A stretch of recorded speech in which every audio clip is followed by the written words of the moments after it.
कौन बनेगा नेता। नगर निगम के चुनाव पास आने वाले थे। पूरे कानपुर शहर में टिकट को लेकर मारामारी शुरू थी, लेकिन सबसे ज्यादा चर्चा में वार्ड नंबर 40 की सीट थी। वो इसलिए क्योंकि इस बार वहां की सीट महिला के लिए आरक्षित थी।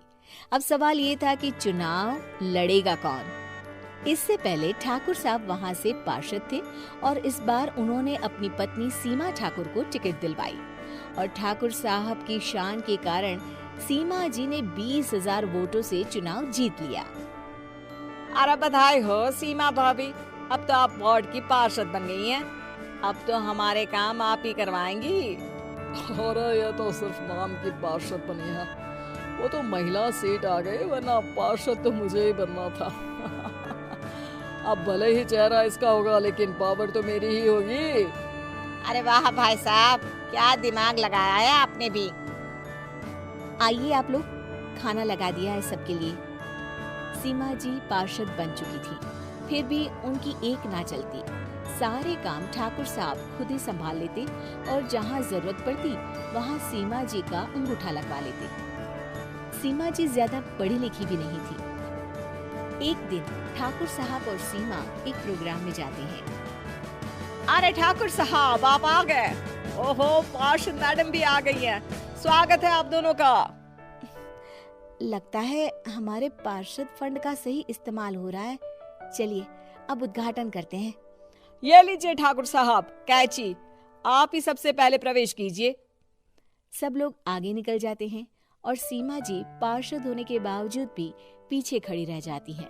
वो देखती हैं कि वेलकम बोर्ड पर उनका नाम है, लेकिन महिला होने के कारण कोई उनका सम्मान नहीं कर रहा। अगले दिन एक आदमी उनके घर आता है। अरे ठाकुर साहब नमस्कार। कल ना हम नोटिस किए कि हमारा घर तो अवैध है और नगर निगम वाले उसे तोड़ने आ रहे हैं।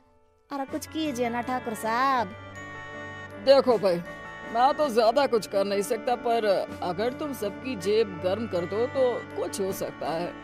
कुल मिलाकर 4 लाख लगेंगे। अरे 4 लाख ठाकुर साहब? अरे भाई, मैं अपने लिए नहीं मांग रहा हूँ। दरोगा है, इंजीनियर बाबू है, बड़े साहब है, सबको देना पड़ता है ना थोड़ा थोड़ा। बोलो है मंजूर?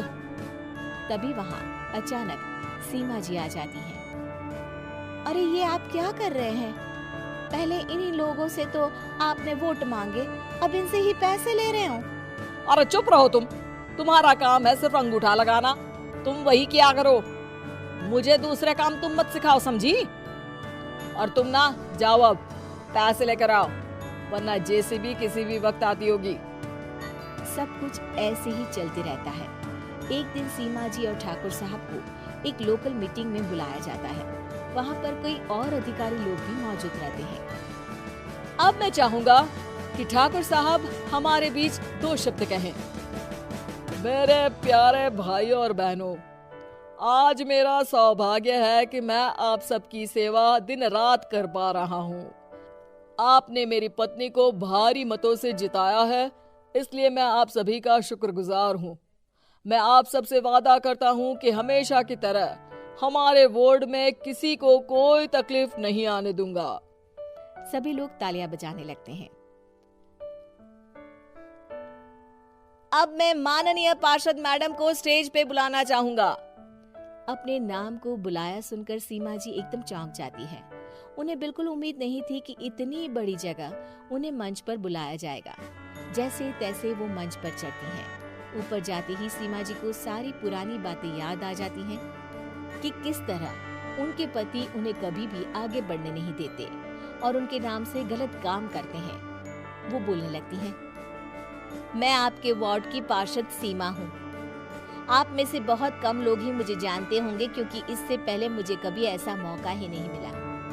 सारे मौके मेरे पार्षद पति यानी आपके ठाकुर साहब ही लेते रहे, लेकिन आज ये मौका मुझे मिला है तो मैं इसे ऐसे ही नहीं जाने दूंगी। मैं आपको ये बताना चाहती हूँ कि आपके ठाकुर साहब मेरे नाम की आड़ में गैर कानूनी काम करते हैं, जिस पर अंगूठों के निशान मेरे होते थे। इसीलिए मैं अपनी गलती मानती हूँ और आज अपने पद से इस्तीफा देती हूँ, ताकि आगे से कोई गलत काम ना हो पाए।